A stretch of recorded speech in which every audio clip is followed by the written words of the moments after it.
what's up, everybody? Welcome to Big Things Kentucky, episode 52, Coach. What's going on, man? I'm Coach Bew, my main man, Coach Truck. We got my man Jay Tall, producer behind the camera, Coach TB as well. What's going on, fellas? Not much, man. You got 52 for me, Coach? Boom, you know I do. Coach, we got Khalil Mack, probably one of the best outside linebackers going for the Bears. We got my man who retired from San Francisco, Patrick Willis. I like Patrick Willis. Patrick Willis is a bad man. And I guess the most infamous 52, my man, Ray Lewis. So what we got going on today, man? Man, not much, man. Right now, this week, the biggest thing going is we finna start the boys Sweet 16. That'll be starting yesterday. You know what I'm saying? First games will be Wednesday, and then we got games tonight. We're going to post that up. Your boys will be in the building, so be looking out for us. Let's go, Scott County Cardinals, baby. We winning it all, Coach. Yes, sir. We winning, we riding. Let's go, Cardinals. All right, so we have the men's Sweet 16, Coach, like you said, starting off Wednesday, going on today, so make sure you get down and support them out. And then, Coach, we got the girls starting up. Yeah, also this week, the girls will be finishing up their regional tournaments. Most of them will be done by this time. So we'll have the girls' Sweet 16 set for next week. So be looking out for that. Coach, man, we was blessed today, man, to have Bradley Mckee on from UK Sports down with us, man. Yes, sir. Man, so let's just tell us a little bit about yourself, how you got to cover UK Sports, where you started from, how you got into this industry altogether. Yeah, man, you know, it's been, it's crazy that I've been doing this for like 15, 16 years, you know, like this in the media type, you know, covering sports and all this. But, you know, after I got out of college and when I went to Spalding, I really didn't know what I wanted to do. And so my one of my professors said, hey, man, you need to get into TV. And I said, TV? I don't know anything about TV. He said, man, they'll teach you everything once you get in there. So long story short, he gave me an internship. I started working at Wave 3. So I did like a lot of behind the scenes stuff. You know, I ran camera, I did audio, I started editing and shooting and all that stuff. And so I ended up doing that for like 7 years. And then once I was kind of like ready to like, you know, branch out and do something else, you know. Then KSTV came along. It was, at the time was owned by Insight, which is now, it went through Time Warner Cable to now Spectrum. And so basically I was shooting all UK games, you know, and I was covering the team and doing that, and you know, I enjoyed doing that. And I ended up being a co-host on the show, and you know, got to know some of the players and doing all this stuff. And then Kentucky came along and said, "Hey, we'd love to have you on to do some stuff like you've been doing at your previous job." And so that's kind of how I got here, doing stuff with UK. And basically, what I do there, I do a little bit of like social media stuff, you know, like so. I'll do an interview with a player. They'll use it for on the big jumbotron during games, or they'll tweet it out on their Twitter accounts, you know. And it's basically get to know the players, you know. You know, I really enjoyed it. My enjoy is just getting to know the players, getting to know the staff, and you know, get to know the people that work at UK.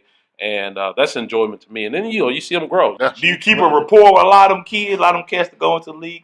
Can we go and call Anthony, get some tickets right now? Next time Lakers come, ready to go. Lakers?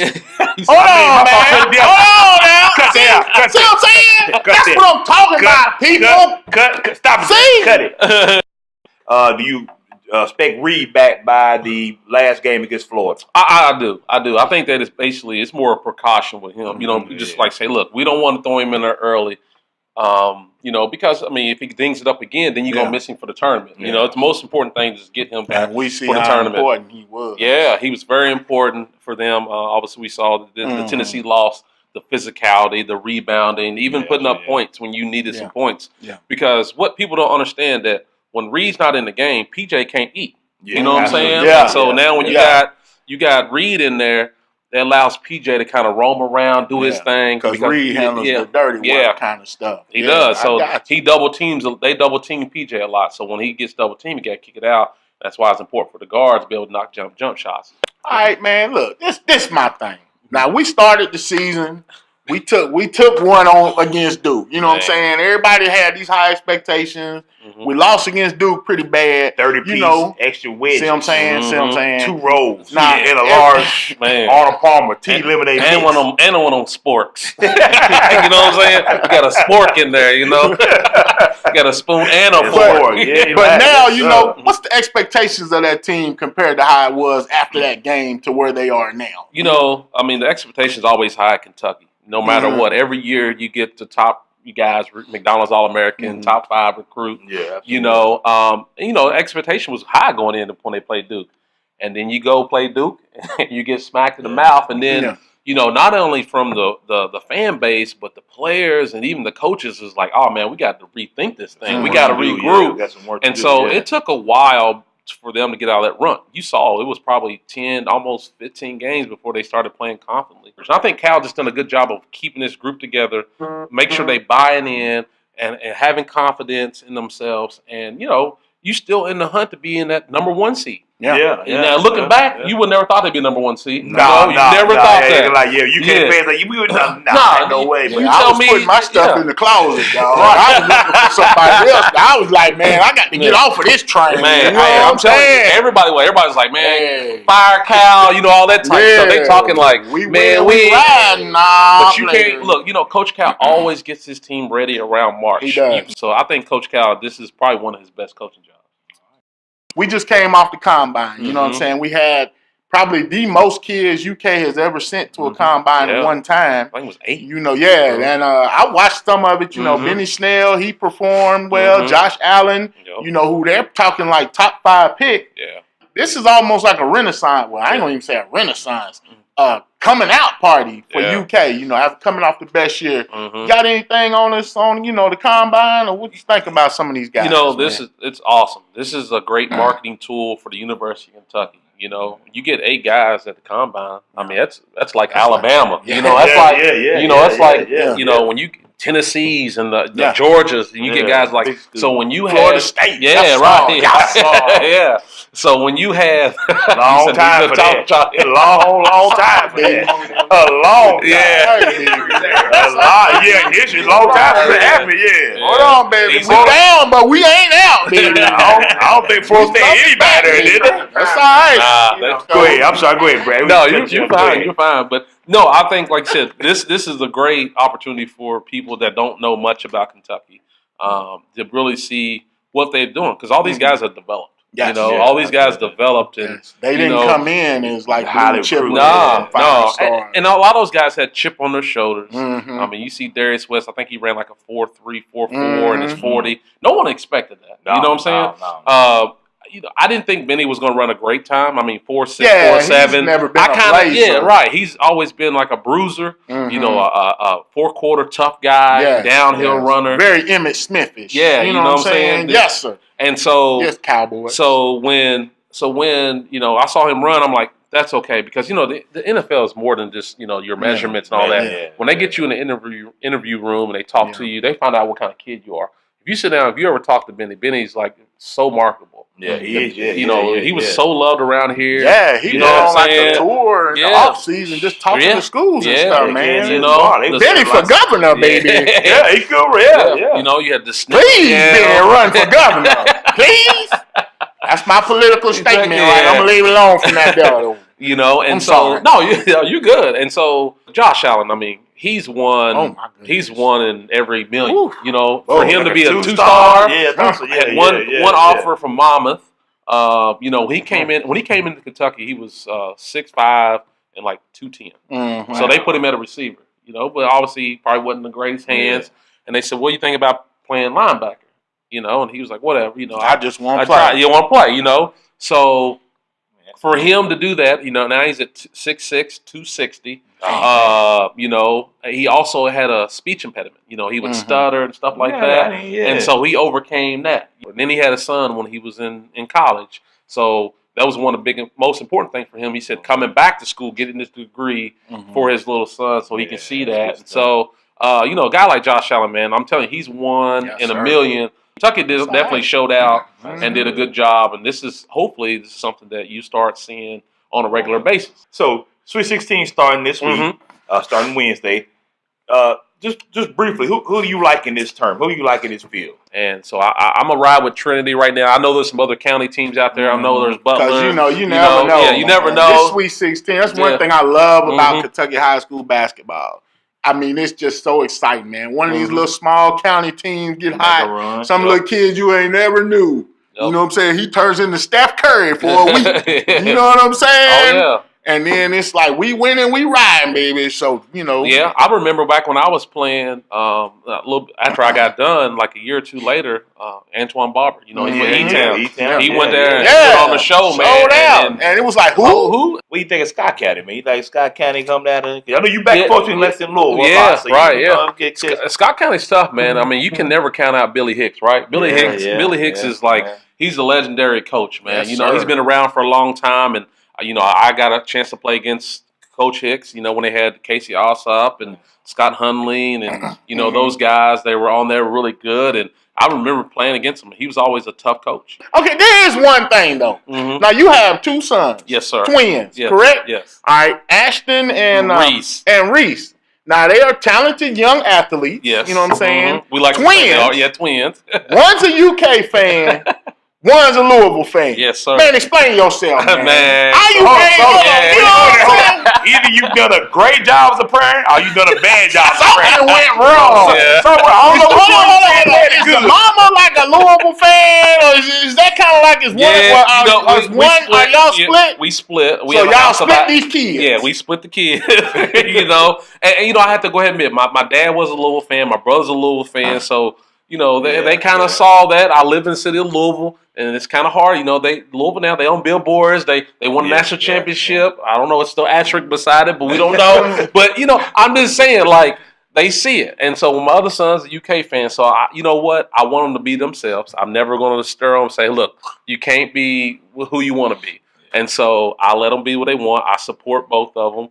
As a father, that's why I do my diligence and support them and love them. And so if they want to be a Louisville fan, I'll support it. If you want to be a UK fan, I also support it. So I want to thank Bradley Mckee, man, for UK Sports sitting down with us today, man. Thank you all for having me, man. This has been a lot of fun, man. Yes, sir. I would love to come back, and so if y'all can, we definitely want to have you back for the spring after the spring game, man. We would love to have you back to catch us up on UK, spring football, because football, we love that football. Get us ready for the NBA playoffs. Yes, sir. I'd like to look forward to that, man. So thanks again, Brad. We really appreciate it. Thank you all. Thank you. Good luck to you, brother. All right, man. Thank you. Yes, sir. All right. Man, that's definitely a good interview with Bradley, man. Definitely, he has so much information. So definitely for more of him and next upcoming shows. This week, we can introduce our new segment. But Justin's an avid shoe collector, man. So we decided to get Justin his own little piece in the show. Plus, they've been giving us a hard time, Coach, saying we don't show them no love, no respect. So here it is, man. Our man, Jay Tall, Justin Kicks.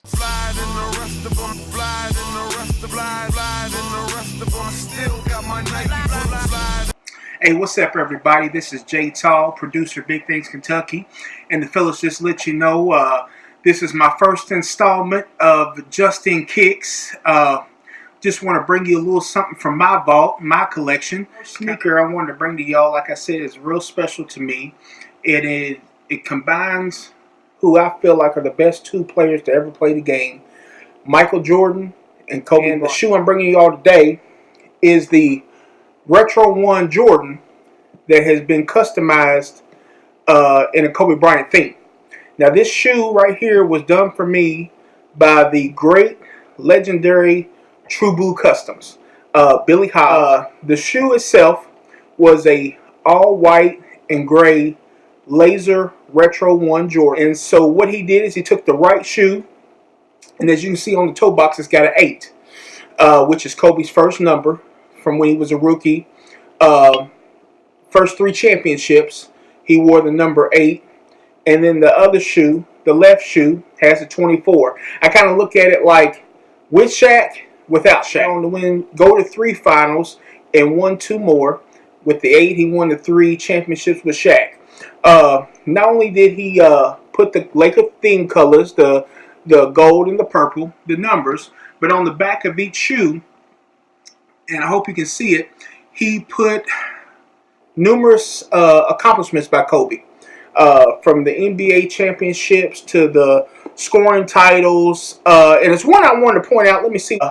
It says 1997 Slam Dunk Champion. And I want to point that one out real quick because historically, and like I said, these are my 2 favorite players, Kobe and Mike. Both of them competed in a slam dunk competition. Both of them won slam dunk competitions. And I point that out because this is a Lakers shoe, and right now there's a guy wearing, there's an imposter, wearing the purple and gold. That you know what? I remember for years and years, people wanted that guy to be in a slam dunk competition. And I'm not going to say he was afraid to do it, but he never did. And that just kind of made me remind me of that when I saw that, you know, Kobe was never a guy to back down from a challenge, put the team on his shoulder in the second part of his career, won 2 championships. Anything you put in front of that man, he did. And I just think it's good to reminisce back on the old Laker, the good Laker day, the golden age of the Lakers. The only problem I had with this shoe is that in reality, Billy did them too good. Because I've never had the heart to be able to wear them. Every time I think about it wearing them, I put them back in the box. I don't want to crease them up. I don't want to mess them up. So at this point, it's more of a display piece, just something that a conversation piece that people will come over, see them, ask me where I got them. I'll tell them the story about Billy doing them and everything like that. And I'm glad Billy did do them. Billy's a lifelong Laker fan. He's been a Laker fan before all the hype, all that stuff. So, you know, Buford, me, we Laker fans at heart. We ain't rocking with them right now. But as you can see behind me, the Lakers have been my team forever. So it was important for me to let you all see this shoe first. That's it. J Tall, Big Things Kentucky. Back to you all in the studio.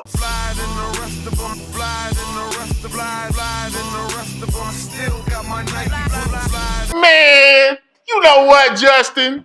First of all, you ain't even supposed to have them Laker shoes. You know what I'm saying? They supposed to be boxed up and sent to me. But you know what, man? Whatever, man. All I'm saying, man ain't never won them, though. Man, and they was from a true Laker legend, and Mr. Kobe Bean Bryant. So you know them shoes are admissible. He gets to keep them. He ain't a Lakers fan no It more. don't He matter. gave up his Lakers stuff, so Whose that's got to go. numbers on Send him there? back to Billy Hobbs. That's all I'm saying. Whose numbers on the Billy, shoe? come get your shoes, Gosh, man. whose numbers are on the shoe? All I'm saying is Whose numbers is on the answer Lakers the shoes. question? The Kobe Bryant shoes. They Lakers shoes. They actually Air Jordans with Kobe's numbers they on Laker there. colors. So they are good to go, J. I love the shoes, so, man. hold on. So you a 76ers fan. You going to be sporting Lakers color shoes? Billy, give us a favor, man. Hats? Billy, I got a pair of Air Force Ones at home. I personally Justin got some. We want some 76 ones. I want Barkley on one shoe. Put Joel B on the other one. Give me Dr. J or somewhere. That's fine. But you got to get rid of them Kobe Bryant shoes. That's all I'm saying. You said what they he ain't a Lakers fan fan no more. That's all I'm saying. Kobe Bryant ain't Laker no more. Whatever, man. He That's is how a you Laker. stop all that. Good segment, J-Talk. Good segment. I like it, It was all right, though. I did like the shoes, though. I ain't going to lie. They was nice, though. You know what I'm saying? All right, man. Coming up this weekend, we're going to have a busy weekend with Sweet 16 and everything else going on. But some local events. We got the GRC Pancake Breakfast, where they're going to be raising money for the GRC programs. Check this out here. All right, we also going to have our man Wes Johnson, the Dunbar Bulldogs, having a chili cook-off. I'm going to have to come get me a couple bowls of chili, judge that. Yes, sir, coach. Same as something. Hey, I don't like noodles in my chili, though. That's a Kentucky thing. That's spaghetti. That ain't chili. I'm just saying. But anyway. That's a whole nother show, man. That is a whole nother chili with noodles in it. Don't pay Coach no mind. He's from Florida. They don't know no better. They're going to have a special guest. Coach House is going to be speaking at the chili cook-off. He was the UK defense coordinator, and now he's the Kansas City Chiefs linebacker coach. So that should be a great event. Check that out. $5 at the door. Coach, also Saturday, man, Coach Landis and Frederick Douglass High School are putting on a youth and middle school football coaches clinic Saturday morning from 8 to 1. Definitely give her a check it out. It's free of charge. All you coaches, middle school coaches, definitely get out there and pick up some knowledge. And today's Thursday. If you're not RSVP, send Coach Landis time. You can still get in for that clinic. People, make sure you follow us on Facebook, Twitter, and make sure you subscribe. Instagram. Stay with us, baby. Oh, and Instagram. Right. Stay with us, y'all. All right, man. As always, we should be a living donor. I'm Coach Bew, my main man, Coach Truck, Jay Tall behind the camera, Coach TB. Anything else, Coach? Peace. Yes, sir.